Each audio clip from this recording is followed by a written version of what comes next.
अंजलि आपकी पहली फिल्म है एंड बहुत कम लोग जानते हैं कि इससे पहले आप एक असिस्टेंट भी रह चुकी हैं, right? And that was on coolie number 1।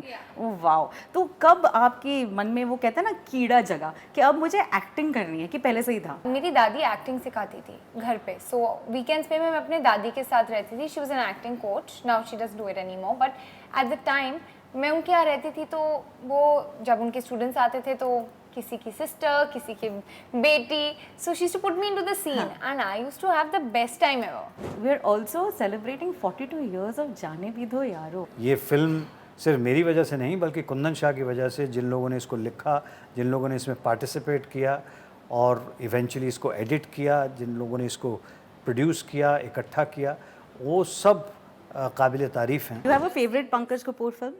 I was watching yesterday. I was watching a Pankaj sir film. I was watching IC814. I've finished episode 4. I still have two more to go. But like last night, I was watching it. क्या आपकी life में as a father ये phase था where you know there was a bit of a communication gap between you and Shahid, and how did you overcome it? No, I don't think like that because थोड़ा बहुत एक odd as में बच्चा तो आता ही है, तो आपको याद करना चाहिए कि आप भी इसी तरह की उम्र में से गुजरे हैं और आपका दौर किस तरह का था और आपका माइंड किस तरह से, so you are open about it. मैं अपने तीनों बच्चों के बारे में यही बात कहूँगा कि I have been very open, I am more like a friend to them and I got it from my father. मेरे पिता जो थे वो मेरे सबसे अच्छे दोस्त थे, तो उन्होंने ये मुझे पास ऑन किया है। मैंने भी अपने बच्चों को जैसे वो चाहते हैं, जो वो करना चाहते हैं, इवन इफ उस वक्त मेरी ना भी समझ में आ रहा हो, I have allowed them to do what they want to do and I am not come in their way.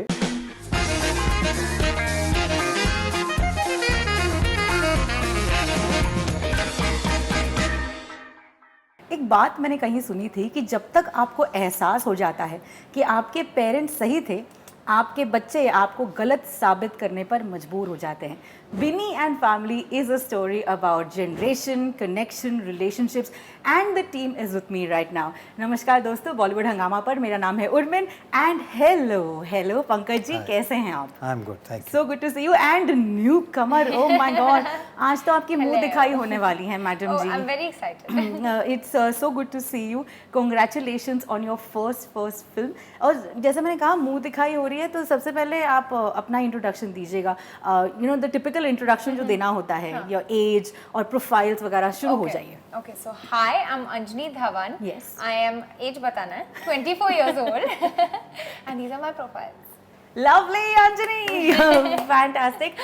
Welcome to Bollywood Hangama. And Thank how you. excited are you? पहली फिल्म कैसा लग रहा है? I'm very excited. Naturally, I'm excited. Now excited. I think सिर्फ trailer launch के दिन बहुत nervous थी, अब एक्साइटेड हूँ। Lovely.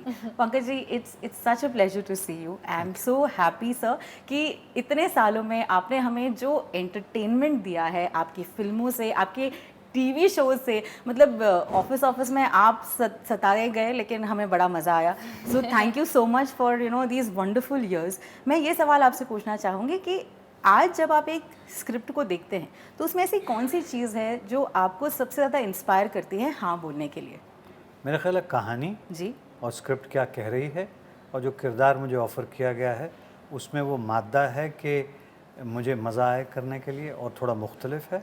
ये 3-4 चीज़ें हैं जिनकी तरफ मैं तवज्जो देता हूँ। इस फिल्म की कहानी आपके जीवन से कितनी मिलती जुलती है, क्योंकि आपका भी प्रमोशन हुआ है, अब आप ग्रैंडफादर बने हैं, तो कितनी मिलती जुलती है? जहाँ तक इमोशंस का सवाल है, इमोशंस तो कॉमन ही होती हैं जी। मगर इसमें चूँकि जो बच्ची है, जो ग्रैंड डॉटर है, वो थोड़ी स्कूल के अपर ग्रेड्स में है, तो इस वजह से रिलेशनशिप थोड़ी मुख्तलिफ, she is a teenager, right, तो इसलिए रिलेशनशिप थोड़ी मुख्तलिफ हो जाती है। मगर जो बॉन्डिंग है between grandfather and grand daughter वो तो सेम ही रहती है, जो भले छोटा बच्चा हो या बड़ा हो जाए, लेकिन जो आपको अपने पोता पोतियों से प्यार होता है या उनका जो आपके साथ लगाव होता है, या जैसे अमूमन ये कहा जाता है कि मूल से जो है ब्याज ज़्यादा प्यारा होता है, तो इसलिए आप ज़ाहिर है अपने ग्रैंड चिल्ड्रन से ज़्यादा प्यार करते हैं। और ये कहानी जो है उसके अंदर सबसे अच्छी बात यह है कि जिस चीज़ को मेरा ख़्याल है हर एक इंसान आम तौर की ज़िंदगी में महसूस करता है कि वो एक जनरेशन गैप बीच में महसूस होता है हर एक जनरेशन को, उसको ब्रिज करने का क्या तरीक़ा है, और कैसे किया जा सकता है, वो बड़ा अच्छे तरीके से संजय त्रिपाठी जी ने इस फिल्म के अंदर दर्शाया है। बहुत घरों में हम देखते हैं कि पेरेंट्स के साथ हमारी जो तालमेल होती है वो बहुत डिफरेंट, जैसे आपने कहा कि ग्रैंड चिल्ड्रन के साथ न जाने क्यों वो आप चला लेते हैं। मतलब अगर पेरेंट्स आपको कहते हैं कि आपको 7 बजे तक घर आना है, ग्रैंड चिल्ड्रन अगर 12 बजे भी आए तो मस्ती मजाक में चल लेता था। तो क्या आपने ये घर पर भी नोटिस किया है? Have you felt it in your personal life as well? देखिए मेरी, हाँ मतलब as far my grandmother was concern, she was very liberal. Right. वो बहुत लाड भी कर लेती थी, बहुत सी मेरी बातें भी मान लेती थी, और कुछ जो मेरे काफ़ी पागलपन के लेवल के ड्रीम्स थे एज अ चाइल्ड, जिसकी तरफ मेरी मदर ख़ास तौर पे महसूस करती थी कि अरे ये क्या सोच रहा है, मेरी दादी बहुत अप्रिशिएट करती थी। ऐसे क्या ड्रीम्स थे आपके? नहीं, वो कहना मुश्किल है, it will be a complete volume that if I talk about that, but she was more liberal towards me. My father was of course a very emancipated man. Mother को, माँ को हमेशा हल्का सा रहता है कि अरे मेरा बेटा ठीक सोच रहा है कि नहीं, किस तरफ जाने की सोच रहा है, पर दादी मेरा हमेशा साथ देती थी। अंजनी, आपकी पहली फिल्म है एंड बहुत कम लोग जानते हैं कि इससे पहले आप एक असिस्टेंट भी रह चुकी हैं, right? And that was on coolie number 1। Oh wow! तो कब आपके मन में वो कहते हैं ना कीड़ा जगा कि अब मुझे एक्टिंग करनी है, कि पहले से ही था? आई थिंक हमेशा से था। I think may be when I was around 8 years old, 8-9 years old, मेरी दादी एक्टिंग सिखाती थी घर पे। सो वीकेंड्स पे मैं अपने दादी के साथ रहती थी। She was an acting coach, now she does do it any more, but at the time मैं उनके यहाँ रहती थी, तो वो जब उनके स्टूडेंट्स आते थे तो किसी की सिस्टर, किसी की बेटी, so she used to put me into the scene and I used to have the best time ever. ये एक्टिंग का जो आपने कोर्स घर पे लिया, उसको कभी रियल लाइफ में इस्तेमाल किया है कुछ चीज़ मनवाने के लिए पेरेंट्स से? 24/7 there's drama in my house, everyone does, सिर्फ मैं नहीं, मम्मी डैडी सबका ड्रामा 10 on 10 है घर ये पे। एक्चुअली मैं सवाल आप दोनों से पूछना चाहती हूँ, जब घर में ही इतने एक्टर्स रहते हैं तो क्या आइडेंटिफाई करना डिफिकल्ट हो जाता है कि ये सच में बोल रहे हैं कि एक्टिंग कर रहे हैं? मुझे लगता है अभिनय उस वक्त होता है जब कैमरा ऑन होता है और अब आप कोई कैरेक्टर कर रहे होते हैं, लेकिन हिंदुस्तानी घरों के अंदर थोड़ा सा ड्रामा तो वैसे ही रहता है। तो हम लोग थोड़े से बड़ी इमोशंस के लोग हैं, बड़ी मोहब्बतों के लोग हैं जैसे कहा जाता है, तो एक दूसरे से ताल्लुक़ रखने के लिए या अपनी बात मनवाने के लिए या अपना प्यार जाहिर करने के लिए हमारे यहाँ ज़रा जप्फी शप्फी डाली जाती है, ज़रा उस इजहार ज़्यादा किया जाता है। ये हमारी नेचर है, बतौर हिंदुस्तानी हमारे अंदर वो जज्बा मौजूद है। सो आई थिंक हर एक घर में थोड़ा बहुत तो होता है, किसी में थोड़ा ज़्यादा, किसी में थोड़ा कम। लेकिन मैंने अभी अपने माँ के बारे में बात की तो एक करेक्शन मैं कर देना चाहता हूँ कि मेरी एक्टिंग की पहली टीचर भी मेरी माँ ही थी। I just want to put it out there so that I mean whoever is listening, they know that my first teacher was my own mother. जैसे कि अंजनी ने कहा कि that she was an assistant earlier, then she decided to get into films. आप एक NSD pass out है and NSD actors को देखकर हमेशा एक अलग फील आ ही जाती है and there is so much of respect for them. आज के ज़माने में बहुत सारे ऐसे एक्टर्स होते हैं जो कि फॉर्मल ट्रेनिंग नहीं लेते हैं, लेकिन फिर भी शायद इफ़ आई मे से सो कि एक्सपीरियंस उन्हें बहुत सारी चीज़ें सिखाती है। But in your personal experience कितना इंपॉर्टेंट है एक फॉर्मल ट्रेनिंग लेना आज भी? आई थिंक ये जो चीज़ थी ये मुझे मेरे फादर से मिली।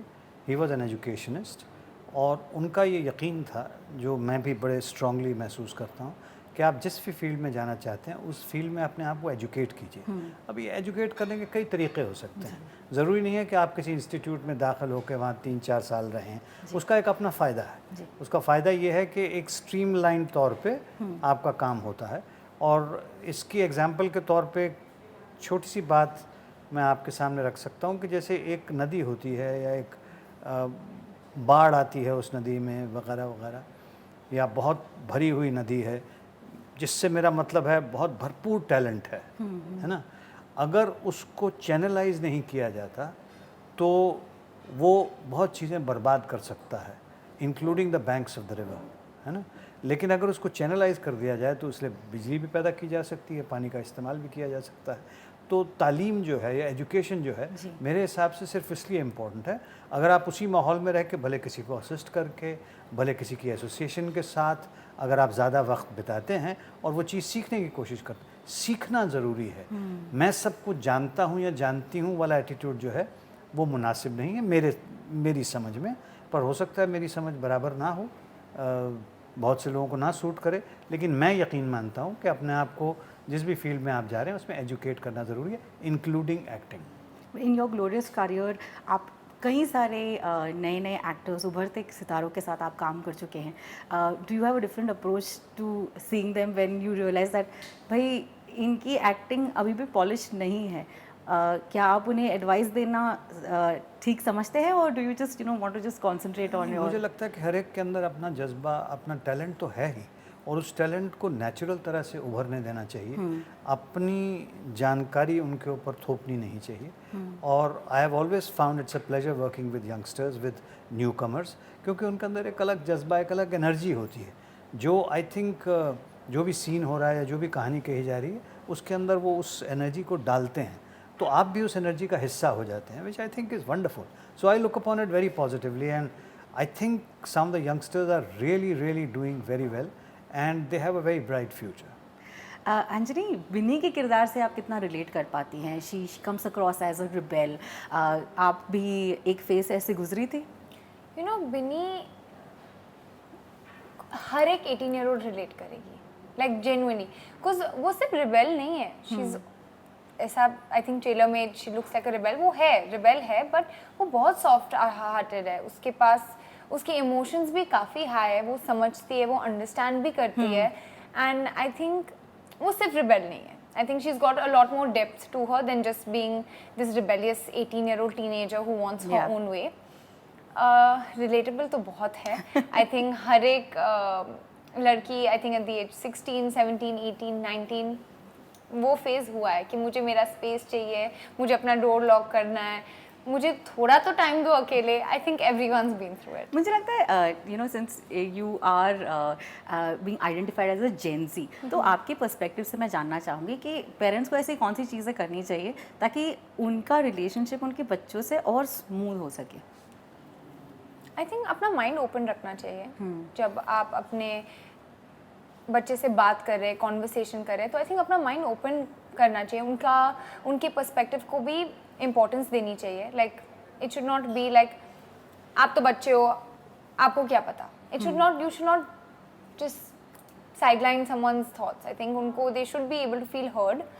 एंड हाँ, I think conversation, trust with your child, ये सब चीज़ें आई थिंक बहुत हेल्प करती है. Pankaj ji, would you agree to this? I would. And what do you feel that as parents you would expect the Gen Zs to understand? कि उन्हें क्या समझना चाहिए? आई थिंक ये जनरेशन बहुत समझदार है. जिस चीज़ की ज़रूरत है वो ये है कि जो मेरे माँ बाप हैं वो हमेशा मेरी अच्छाई चाहते हैं. उनके अंदर एक नेचुरल इंस्टिंक्ट है to protect me, to take care of me. तो अगर वो कोई बात कह रहे हैं तो उसकी तरफ थोड़ी तवज्जो देनी चाहिए. उनके पास एक तजर्बा है बहुत से सालों का, जिसमें वो ज़िंदगी में बहुत सी चीज़ें चोट खा के भी सीखे हैं, तो वो नहीं चाहते कि मेरे बच्चे को ये तकलीफ़ हो. सो उनके उस तजर्बे की रिस्पेक्ट और फ़ायदा भी उठाना चाहिए इस जनरेशन को. ऐसे ही जो पेरेंट्स हैं उनको चाहिए कि ये जनरेशन जो है वो आज की जनरेशन है और वो आज के ज़माने को आपसे ज़्यादा समझती है, तो आप उसकी रिस्पेक्ट करें, उनके उस नज़रिए को एक्सेप्ट करें. That is where the whole thing is of communication. Correct. If there is a communication, if there is openness about relationship, openness about how things are from this perspective and from this perspective, I think it opens up an area of learning for both of them, for both the respective people. That's how I feel about it. इस film के trailer में एक बहुत interesting चीज़ आपने कही है as your dialogue कि communication अगर क्लियर हो तो जनरेशन गैप जो है वो कम हो सकता है. क्या आपकी लाइफ में एज अ फादर ये फेज था where there was a bit of a communication gap between you and Shahid, and how did you overcome it? No, I don't think like that because थोड़ा बहुत एक ऑड एज में बच्चा तो आता ही है, तो आपको याद करना चाहिए कि आप भी इसी तरह की उम्र में से गुजरे हैं और आपका दौर किस तरह का था और आपका माइंड किस तरह से. So you are open about it. मैं अपने तीनों बच्चों के बारे में यही बात कहूँगा कि I have been very open. I am more like a friend to them and I got it from my father. मेरे पिता जो थे वो मेरे सबसे अच्छे दोस्त थे, तो उन्होंने ये मुझे पास ऑन किया है. मैंने भी अपने बच्चों को जैसे वो चाहते हैं, जो वो करना चाहते हैं, इवन इफ उस वक्त मेरी ना भी समझ में आ रहा हो, I have allowed them to do what they want to do and I'm not come in their way, to be able to make friends. Right. और जैसे मैंने अभी अर्ज़ किया आपके सामने कि ज़रूरी है कि जो सीनियर जनरेशन है वो इस बात को मान के चले कि आज की जनरेशन ज़्यादा जानती है, तजर्बे के अलावा, विजडम के अलावा। विजडम ड्रॉ करना चाहिए आज की जनरेशन को अपने सीनियर से, Yeah. हर एक से नहीं, मतलब जहाँ कहीं से हासिल कर सकते हैं, मगर पेरेंट्स जो हैं और या ग्रैंड पेरेंट्स जो हैं उनको ओपन आर्म्स के साथ यंगस्टर को डेवलप होने में और जो वो सोच रहा है उसकी सोच को अपनाने में पूरी कोशिश करनी चाहिए। ये पहली फिल्म है और पहली फिल्म पे टाइटल आपका नाम है, मतलब you are holding on to it. There is no like supporting actor who is like there too, who is already an established actor. तो जब ये सेट्स पर आप आई तो what was going on through your mind? Did you have any like thoughts कि ये करना है वो करना है, और सेट्स पर आकर सब बदल गया? आई थिंक डेफिनेटली प्रेप के टाइम काफ़ी पैरानॉइड थी, बट आई थिंक सेट पे आके बहुत कंफर्टेबल थी। I think also I think the title के अलावा द ज़्यादा प्रेशर था that my star is Pankaj sir, like it's my first film. कभी नहीं सोचा था लाइफ में that I would get so lucky. Yeah, but there are scenes where you all have arguments. Was that challenging for you? You know, when sir is in a scene, he's not Pankaj sir, he's Baba. So he's fully Baba. तो लगा ही नहीं था कि मैं उनसे बात कर रही हूँ. And most of my scenes are with him. Like majority of my screen space is with sir only. So that was amazing. Pankaj ji, since we are talking about the first film, आपकी फिल्म पहली film आई थी in 1982, if I'm not mistaken. आपको क्या क्या यादें जुड़ी हैं with your first ever film? देखिए, मेरा जो तालीम रही है ना वो थिएटर में रही है, तो पहला सिनेमा मेरे लिए को बहुत नई बात नहीं थी, क्योंकि हम स्टेज बहुत कर चुके थे, अभिनय बहुत हो चुका था, बहुत फिल्में देख चुके थे, फिल्म एप्रिसिएशन कोर्स का हिस्सा भी हो चुके थे। तो टेक्निकली मेरी पहली फिल्म तो गांधी थी जी। जिसके अंदर मैंने बहुत छोटा सा एक रोल किया था, गांधी जी के सेकंड सेक्रेटरी प्यारेलाल जी का। उसमें मेजर काम मैंने किया था गांधी जी की आवाज़ डब करने का। तो as a theatre person who had experience in theatre etc, excitement to see oneself on screen is definitely there कि अच्छा भाई मैंने कैसे किया है। और शुरू की फिल्मों में I think it was a process of learning for me because cinema की जो ज़बान है उसको बतौर अभिनेता समझने में मुझे थोड़ा समय लगा, और वो मुझे लगता है कि आज की तारीख़ में भी वो प्रोसेस जारी है सीखने वाला, कि हर एक प्रोजेक्ट के साथ आपकी समझ में आता है कि कुछ ऐसा कर लेते तो ज़्यादा बेहतर होता, कुछ ऐसा किया है तो आइंदा के लिए और बेहतर करें। तो ऐसा कोई फ़र्स्ट फिल्म को लेके उस तरह का एक्साइटमेंट तो नहीं था, मगर फ़र्स्ट फिल्म में आपको बहुत अमेजिंग एक्टर्स और अमेजिंग डायरेक्टर के साथ और एक बहुत ही कमाल की स्क्रिप्ट के ऊपर काम करने का मौका मिला, जिसमें आप महज एक हिस्सा थे। मगर डबिंग में बहुत मेजर काम जो हुआ, that was a very satisfying experience, because you can imagine that you were dubbing for Gandhiji's voice, and somebody has already done it in English, Right. और आपको उसको हिंदुस्तानी में करना है, तो that was a challenging job, which at the end of the day, because the director was happy, I felt a sense of satisfaction about it. What a wonderful journey. NSD से pass out होने के 5 साल तक तो आप theatre ही कर रहे थे, and then you did so many beautiful plays, you've done television that we have known for, and we're also celebrating 42 years of जाने भी दो यारो।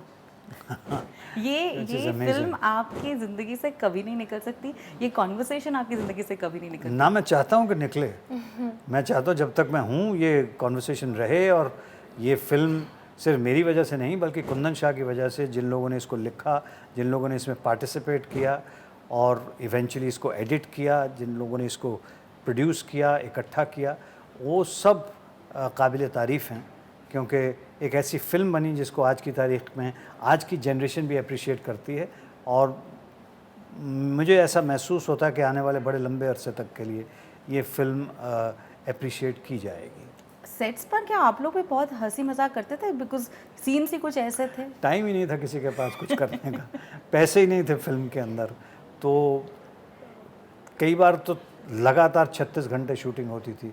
जिस एक्टर को मौका मिलता था वो सोफे पे जाके लेट जाता था, सो जाता था, 2 घंटे के बाद उसका शॉट आता था, वो आके शॉट देता था। इन तरह के हालात के अंदर ये फिल्म बनी थी, लेकिन फिल्म को बनाने के लिए सबका जज्बा, सबका पैशन बड़ा बरकरार था, बड़ी मेहनत थी।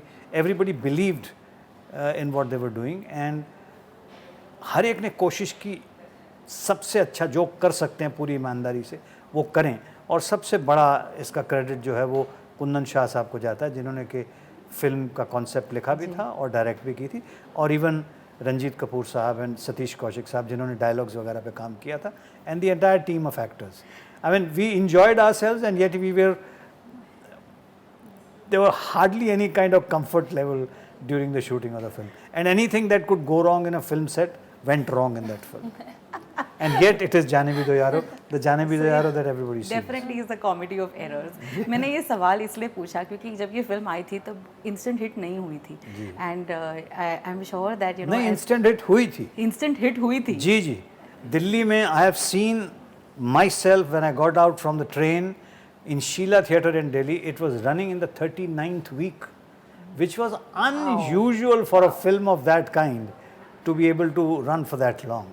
So that was really fantastic. That is so good. But I'd ask you to please help us with one piece of advice you'd like to give Anjali. क्योंकि इनके जीवन में there are going to be a lot of ups and downs. This is her first film and we really wish you all the best.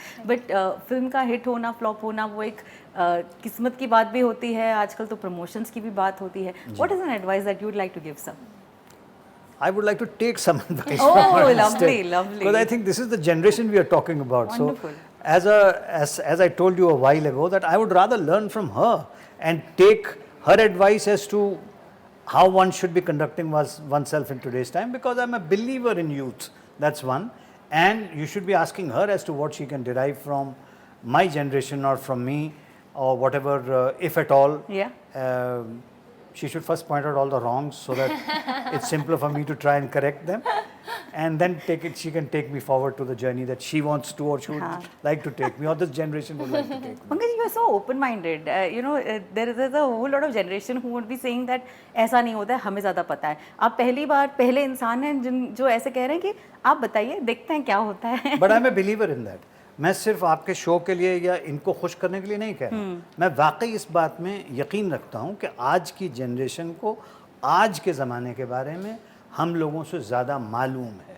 सिर्फ तजर्बा नहीं है, तजर्बे की चीज़ वो अपने बुज़ुर्गों से या बड़ों से सीख लें या उसमें से ड्रॉ कर लें. उनको बैठ के बात करने की भी ज़रूरत नहीं है. They can draw by just observing and extend whatever youth they have, whatever they are experiencing, so that my age, my attitude becomes youthful and I am able to enjoy my life my way. I think somewhere our film talks about that, which I don't want to reveal in a big way, but this is what is probably the USP of the film, that there's a positivity about the give and take between two generations, which is wonderful. So Anjali, final question to you. ऐसी कौन सी बात है from this wonderful generation that has inspired you and you would like to take forward? I think I'm trying to put it frame. Like for me personally, on set with Sir, just watching him perform and everything I could learn and get from him was very special to me, because he's someone everyone who wants to be an actor looks up to. That अगर actor बनना है तो इस caliber का actor बनना है. So I got the opportunity to work with him right in the first film, so there was so much to learn from him. And another thing I learned specifically, which I know I'm going to follow always now onwards, is how his input is never for his own performance, it is to lift up the scene. I think I've said this before also, but that's one thing I like very precisely observed, and I was like, this is one thing to her film में मुझे भी यही करना है, that it's not about me, it's not about my performance, about what I can add and suggest to uplift the scene. He's also asked you to give, what's this one thing जो आपको नहीं जम रहा. I told you she's smarter. I told you this generation is smarter, so she said it. हाँ, तो flaws की भी बात उन्होंने कही कि ऐसी Flaws कोई बताओ flaws. भाई. सोच रही हूँ मैं, सोचा है ही नहीं, ओहो, है ही नहीं. सब flawless है. He's a As I came, perfectionist, I told him yeah. today, this look I told you na that I'm liking. This is giving him cool boy vibes. This is the most ideal relationship every granddaughter, grandson needs with their grandparents. Yeah. And I can see that happening on Actually, this couch. I think, yeah, you know, I don't have anything like that to say about Sir because he's genuinely a very chilled out person. He's not like not very like nahi I'm correct and meri baat sahi hai. He's very open. He's open to discussion. He's open to everything. Like honestly, I'm not You have just a favorite saying Pankaj this. Kapoor film? I was watching yesterday. I was watching a Pankaj Sir film. I was watching IC814. I've Oh. finished episode 4. I still have Two more to go. But like last night I was watching it. Wonderful, thank you so much. आपकी बातों से clear हो चुका है कि ये 3 generations को cater करने वाली फिल्म है. तो सभी थिएटर में देखते हुए कहेंगे कि सही हो रहा है, अच्छा हो रहा है, समझ में आ रहा है. और एक ही चीज़ है, बीच वाली जनरेशन बीच में है नहीं. Yeah, but I think पिस्ते सबसे ज्यादा वही है. पिस्ते सबसे ज्यादा वही है. Correct Because you correct. have to handle your हाँ, बच्चा also and your Yeah, mama yeah, and yeah. dad also. Parents will always feel They that accept अरे the ये most. मेरी मम्मी ने मेरे टाइम पर तो ये नहीं कहा था, मेरे बच्चे के टाइम पर कर रहे हैं. But thank you so much, this was a pleasure. Thank all the you very so much. Best. Thank you. Thank you everyone for watching us on Bollywood हंगामा. एंड बिनी एंड फैमिली कब release हो रही है बताइए. 20th September. ये सारी Please. चीजें important है बोलनी. Oh, my bad, हाँ my चलो bad. भाई, न्यू कमर जल्दी बोलो. Vinny and family out on 20th September. Please जाइए अपने फैमिली के साथ जाइए. बिन्नी को देखने के लिए, पंकज जी को देखने के लिए, और आपने हमें देख लिया तो जाइए. Thank you guys for watching us on Bollywood हंगामा.